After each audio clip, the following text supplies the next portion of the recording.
Welcome all to this tutorial. Today I will talk about pointers and files. After that, we will go straight into actually writing the code for a keylogger. We will begin writing our keylogger. So you are only 2 subjects away and 1 tutorial away from writing a real keylogger that will actually record keystrokes. Please keep in mind that initially I will try to either create it myself or just find one on the net that is really simple. I mean the most basic of the basic, so that you can only record keystrokes. And then we will try to expand upon it. We will keep on adding functions to it, and we will see how far we will actually go. Anyway, let's go ahead and take a look at this. So one of the things that you will need to know are, well, basically need to know what pointers are. Basically, they store memory addresses of other variables. That's it. No big deal there. The way you would use pointers in the most simple of example, in the simplest possible example. Later on we will do more complex examples as we start programming the keylogger, but for the time being, let's just keep it simple. You would type in, let's declare a variable first. Let's create the variable num, and let's assign it a value of 10. So now we would like to create a pointer that points to this variable. How do we do that? Well, we basically just, we take a look at this and let's disassemble it. So this is of type int. This is an integer. The variable has a name of num, and it has an assigned value of 10. Okay.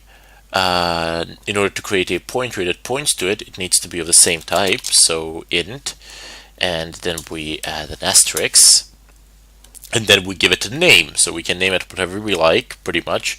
I'm gonna go ahead and name it PTR, so as in pointer. PTR as in pointer, and then afterwards we need to tell it, we actually need to tell it to actually point to this variable. So how do we do that? We type in PTR equals, and we need to type in an ampersand sign num. Ampersand sign num, that's the memory address of num. Okay, so let's delete this. PTR.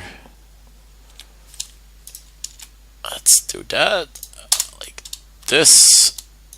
Come on, are you serious? There we go. Now let's go ahead and write a cout instruction. Cout, and let's go ahead and output num, and go ahead and do this. I'm gonna put 2 colons here just to separate these 2 values, and then we will output the value of PTR. So theoretically, what we want to do is for these 2 values, when they get outputted, we would like them to be the same, but in this case they won't. You'll see why. There you go. So num is 10 as it is supposed to be, and you get this ugly thing here. This is a thing. Okay, so it's not a thing, it's a number, a hexadecimal number, regardless of the fact that it has letters inside. 0x, that simply specifies that this is a hexadecimal number, and then you have hexadecimal numbers can go like this: 0, 1, 2, 3, 4, 5, 6, 7, 8, 9, and then A, B, C, D, E, F. Yep, there you go. F is the last. If I am mistaken here by some crazy chance, feel free to hang me in the discussions. Anyway, that would be the memory address of num.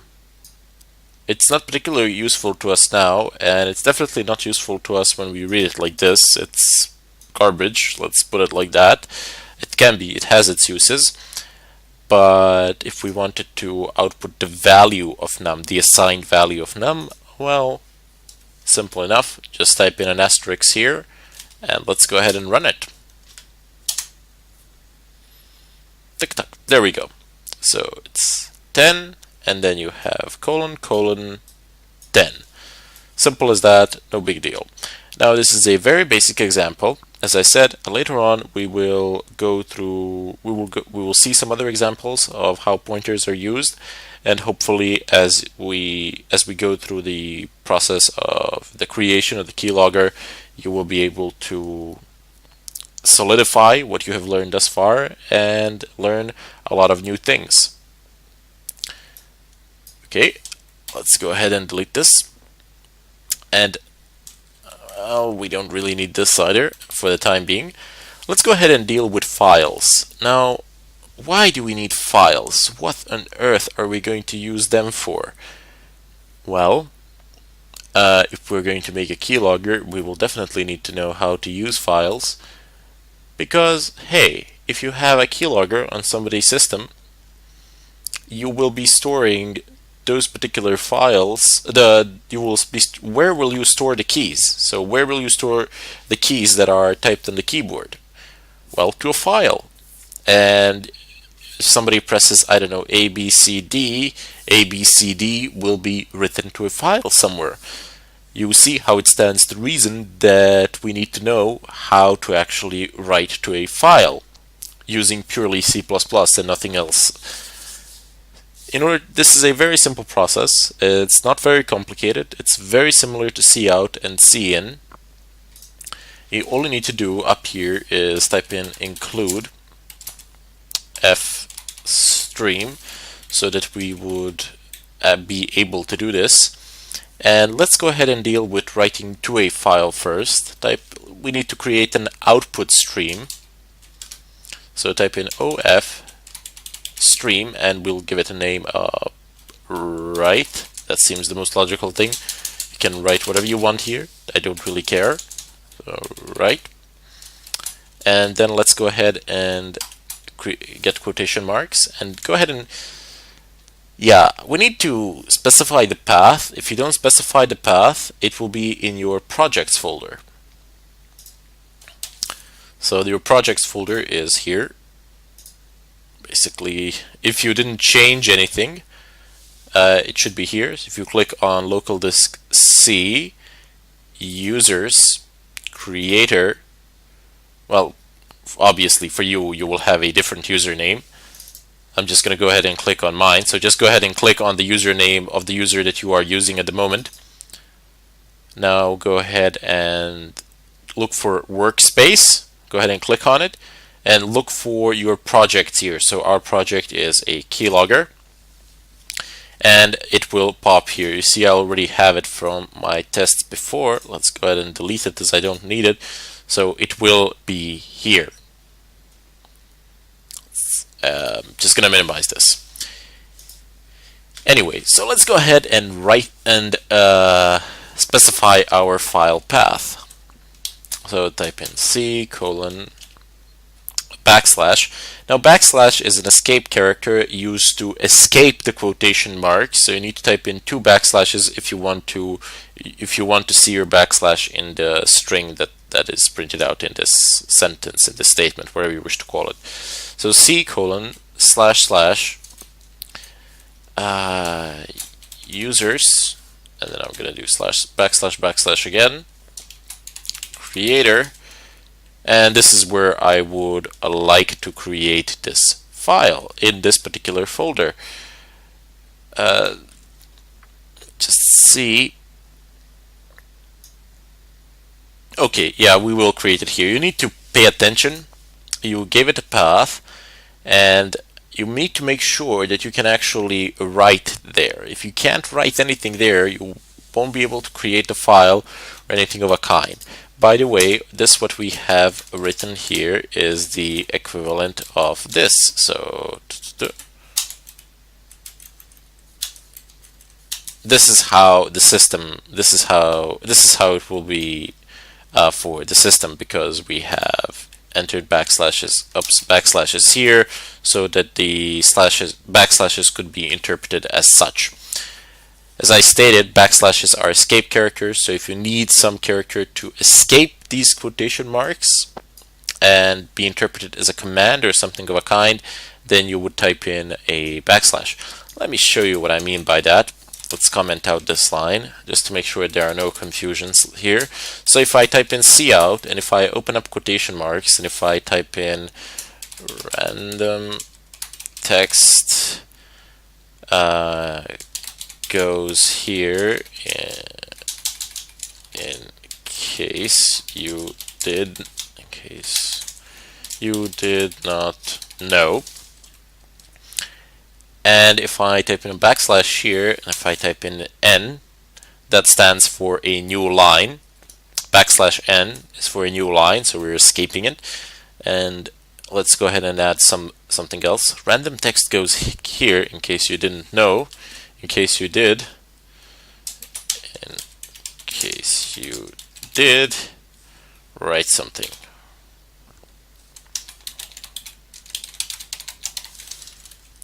There we go. So let's just go ahead and do this. So there are no endls here or anything of a kind. There is just this escape character with n. Now let's go ahead and spin this command around. Here, random text goes here in case you did not know, in case you did write something. So we will be using some of this later on as well. Okay, let's go ahead and do this. Oh, output file stream, right. And now we need to actually write something to that file. Well, how do we do that? Take a wild guess. You just type in write, pretty much the same as cout. And let's go ahead and type in some text here. Oh, right. I knew I was forgetting something when I was looking at this. We need to provide the name of the file. So our file.txt. How wonderful of me that I forgot this. Oh well, things happen when you program. You will encounter more than one problem by just forgetting things. Right, so what shall we put into this text file? Let's type in this. Windows is awesome. I like working in it. I like all the freedom. I like all the freedom that I have in it as opposed to Linux. This statement makes so much sense. Anyway, you can do this, what I did now. So you see how the quotation marks are here. And then you can just press enter, go into the new line, and then add quotation marks here. This is all the same line to the computer. You're just doing this for yourself. Okay, so let's go ahead and compile. Let's go ahead and compile and run this. So yes, go ahead. Errors. What errors? A semicolon, of course. Done. It didn't print anything out to the screen, so we need to actually, because we didn't tell it to print anything out, we need to actually go ahead and check it. This is the folder where it is, so let's see if we can find it. There we go. It says our file.txt. It says Windows is awesome. I like working in it. I like all the freedom that I have in it as opposed to Linux. I failed to put a space there. No big deal. There we go. Now it's gonna do it. Let's do a test run. So you see, this is all one line. If I didn't put a space here or here, it just interprets it as one single line as being together, no spaces. But now, do I have a space? Yep, there we go, as opposed to Linux. Okay, so that's how you write to a file, and at the end you should always close the file. To close the file, you have a built-in function. You just type in write. So whatever you've typed in, whatever you've named it, whenever you name this output file stream, just go ahead and use that. Dot is, no, I don't need is open. I need close. And do this. There we go. This will effectively close the file. You can't actually see this happening, but that's something to do. If you do this, you can save yourselves a lot of trouble, a lot of headache actually later on. Anyway, let's go ahead and delete this as we no longer need it. Now let's figure out how we can actually read from a file. So this is where I will just do the basic reading from a file, no big deal, but later on we will need to do loop, combine this with loops, continuous loops, infinite. We will need to combine it with infinite loops so that it actually reads through the whole file continuously. For the time being, I just want to show you how you can read an individual character from a line, from a file. That's it, nothing else. How would you do this? Well, you would need to type in input file